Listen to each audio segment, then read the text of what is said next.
Pick her up with that right rein. That's the one that's going to get her through. And then, yep, if you pick her up with the right rein when the upper inside leg is on. So it's on. Upper inside leg. In. If you don't squeeze all the time, you just sort of sit there on your seat bones and you let your upper inside leg like canter depart, canter depart, canter depart, canter depart, canter depart, and you pick her up with the right rein. There's something you're doing I'm not liking on this side. Well, she's weirder on this side. Actually, sometimes I just hit her a little more forward. Yeah, that's fine. That's fine. Yeah, but when you do, pick her up even in that. You know, kind of half out, sit her on her butt. Your legs are on when you do that, both of them maybe. You pick her up with both reins and set her back hard without letting her die. Oh, I can feel it. It looks like she needs to do like a square almost in this direction. I had a long battle getting her to even take the right rein. Yeah. So you're going to be squeezing like a sponge constantly. And every once in a while, it's like squeeze, squeeze, squeeze. It's real fast. And something on the right only. That's it. Okay, half ball. Pick her up. And both legs on for the downward. Yeah, good.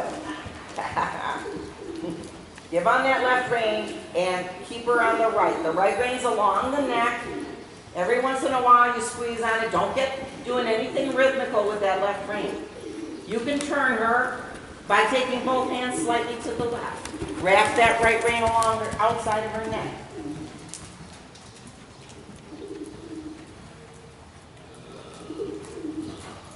Good. Push her out, yeah. So then that's when you, and I don't want you to slide too much on the saddle. I want you to stay in one place if you can. Close to, don't kick her into it. I'd rather see you bring her back and almost half step and then canter out of that almost piaffe. Just to keep her coming up and under behind. Because it shifts weight back. We want her weight to be way shifted back. Now, anytime she's like this and going really nicely, you can almost go to a walk by doing, you either can go to a think piaffe and then go to a walk. Right here. That's okay, that's okay, that's okay. And remember, the right rein is the outside, that's where the half out comes through, and that's the one she'll listen to walk. She might resist it, which is fine because it'll bring her head up, which will help. That's better. That was better. Yeah, it was better.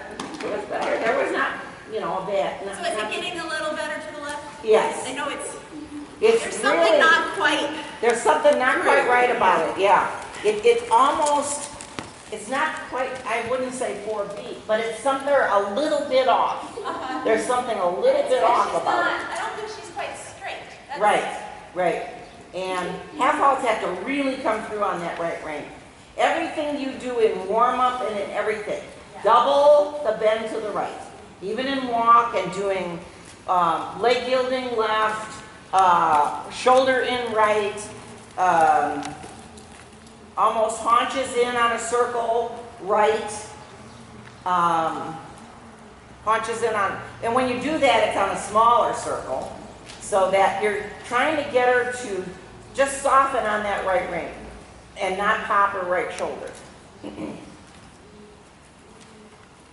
I said, I worked so hard on right hand, I sort of forgot what left hand was last time.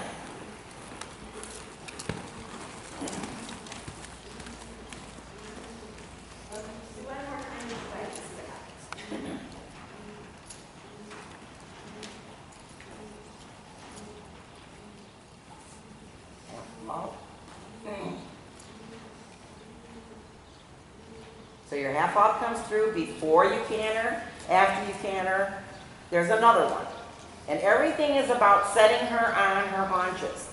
And in this direction, you might have to do a little bit with the right rein, but you want her to actually take hold on the left. That's what she has to learn to do, is take hold on the left and give on the right. So it's every direction you're going, that's what you're working on.